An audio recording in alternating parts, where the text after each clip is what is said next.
જય માતાજી મિત્રો, કેમ છો? તો સ્વાગત છે તમારું ફરી એકવાર આજના આપણા બ્લોગમાં. અને આજે આપણે સવારે એક મિની બ્લોગ નાખ્યો તો એમાં તમને બતાવ્યું હતું કે આપણે ઘરનું કામકાજ ચાલુ થઈ ગયું છે.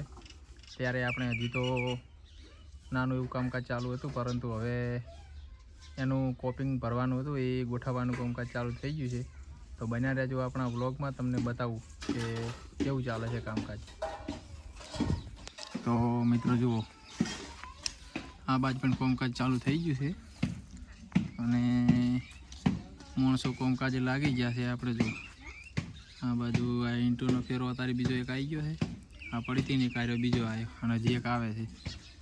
એટલે કામકાજ કેવું થયું છે એ પણ તમને બતાવું. ફાઇનલી મિત્રો આપણો માલ બનવાનું કામકાજ ચાલુ થઈ ગયું છે. જુઓ, આ માલ બનાવી દીધો છે, 5 થેલીનો માલ. અને આ બાજુ ગોઠવવાનું કામકાજ ચાલુ છે. જો માણસો પણ ચાલુ છે, ગોઠવેલા છે.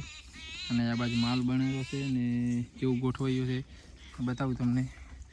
જુઓ, અહીંયા ગોઠવાઈ ગયું છે, અહીંયા લોખંડ પણ થઈ ગયું છે તૈયાર. ને અહીંયાથી માંડીને તે કામ થઈ ને આટલા સુધી અહીંયા સુધી ગોઠવાઈ ગયું છે.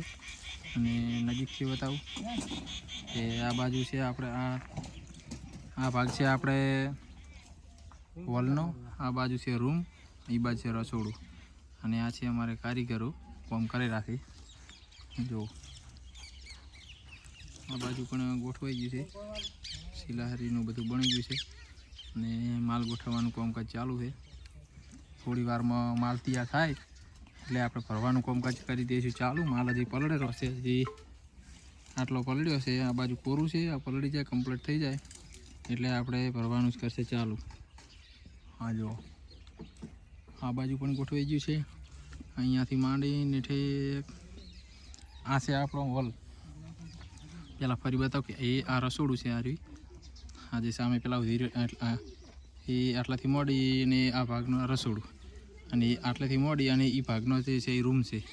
અને હવે આ બાજુ જે આ બતાવું, આ છે આપણે હોલ. હા ઠેક આટલા સુધી એ હોમ આટલા એટલાથી મોડી અને અહીંયા થઈને એટલા સુધી આ 25 ફૂટનો છે આપણો હોલ, જે રસોડું. અરે સોરી, બહારની જગ્યા બેસવા માટેની. અને આ ઈંટો આવી ગયેલી છે, એક ફેરો આવ્યો હતો અને એક ફેરો આવી ગયો પડ્યો ત્યારે આવ્યું છે. આ અમારા મોટા ભાઈનું ઘર છે, આપણે બાજુમાં અહીંયા રહીએ છીએ. થોડુંક ઝૂમ કરીને બતાવું. નાનું એવું છાપરું છે હાલ તો. આ રહી જુઓ, પતરા નાખેલા છે, નાનું એવું છાપરી ઝૂંપડી આપણે એમાં રહીએ છીએ હાલ. અને હાલ આ કામકાજ ચાલુ છે. બસ થોડી વારમાં કામકાજ પતી જશે, માલ તૈયાર થઈ જાય છે એટલે પછી કરી દઈશું ભરવાનું કામકાજ ચાલુ. તો જય માતાજી. કેવો લાગ્યો આપણો બ્લોગ કોમેન્ટ કરી જણાવજો. જય માતાજી.